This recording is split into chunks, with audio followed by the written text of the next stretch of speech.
देखिए सबसे पहले लगने वाली फोर्सेस कौन कौन सी हैं। एक तो mg नीचे लग रहा होगा, एक स्ट्रिंग के अलोंग टेंशन। ये एंगल अगर थीटा है, देखिए थ्रेड जो है वर्टिकल के साथ थीटा बना रहा है, तो थ्रेड यहाँ भी वर्टिकल के साथ थीटा बना रहा है। जब भी आप सर्कुलर मोशन का कोई सवाल करें, मैं आपको एक बात बता देता हूँ, जनरली ये प्रेफरेबल रहता है कि फोर्सेस को या जो भी चीजें हैं आप उनको टेंजेंशियल और रेडियल डायरेक्शन में क्या कर लें, उसको रिजॉल्व कर लें। तो यहाँ पे देखिए mg का एक कंपोनेंट इस तरफ आ रहा है, mg cos theta which is away from the radial direction, and mg sin theta इस तरफ आ गया। अच्छा, और एक tension already is along radial direction, तो उसका कोई कंपोनेंट निकालने की जरूरत नहीं है। अब आप देखिए, अगर मैं इस पे बात करूं तो यहाँ पे देखिए इस ऑब्जेक्ट पे टेंजेंशियल डायरेक्शन फोर्स लग रही है mg sin थीटा, मतलब कि टेंजेंशियल एक्सेलरेशन भी होगा, और हमको पता है कि सर्कुलर मोशन हो रहा है तो सेंट्रीपिटल एक्सेलरेशन तो होगा ही होगा।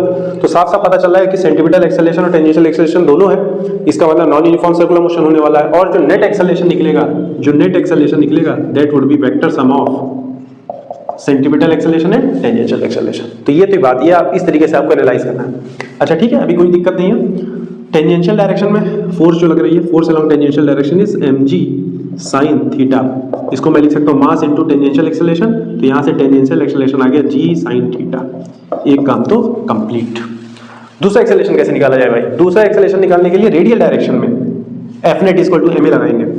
तो देखिए रेडियल डायरेक्शन में दो फोर्सेस है, टेंशन की फोर्स सेंटर की तरफ mg cos थीटा सेंटर से अवे, बट हमको पता है कि सेंट्रीपिटल फोर्स का डायरेक्शन सेंटर की तरफ होता है, मतलब नेट फोर्स सेंटर की तरफ होगी। तो मैं F net equal to ma कैसे लिखूंगा, t minus mg cos theta is equal to mass into centripetal acceleration.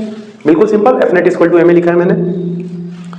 अब बात यह है कि सेंट्रीपिटल एक्सेलरेशन मुझे पता करना है, तो क्या कहते हैं, चलिए आगे से मैं टेंशन को भी अगर ऐसे लिख दूं mg cos theta plus mass into centripetal acceleration.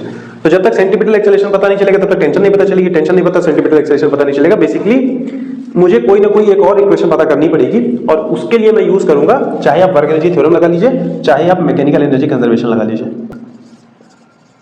Mechanical energy conservation, since यहाँ पे कोई भी नॉन कंजर्वेटिव फोर्सेस है नहीं, और जैसे टेंशन का वर्क डन देख रहे हैं आपके हमेशा जीरो ही है, तो जो वही वर्क डन है वो कंजर्वेटिव फोर्स का ही है, तो हम लोग मैकेनिकल एनर्जी कंजर्वेशन भी लगा सकते हैं। बट हमेशा ध्यान रखिए कि जब भी मैकेनिकल एनर्जी कंजर्वेशन लगा रहे हो तो आपको रिफरेंस पॉइंट डिफाइन करना है। तो मैं इस पॉइंट को u इक्वल टू 0 डिफाइन कर देता हूँ, ठीक है। अच्छा, स्ट्रिंग की लेंथ मैं बोल देता हूँ l है, तो ये दूरी कितनी हो जाएगी भाई, this thing will be l cos theta, और ये हाइट कितनी हो जाएगी, टोटल है l और ये हो गया l cos थीटा, तो this is l minus l cos theta, that will be l 1 minus cos theta. मेरे हिसाब से आपको बात ये क्लियर होगी। Total length l, this is l cos theta, तो ये क्या हो जाएगा l minus l cos theta, that is l 1 minus cos theta.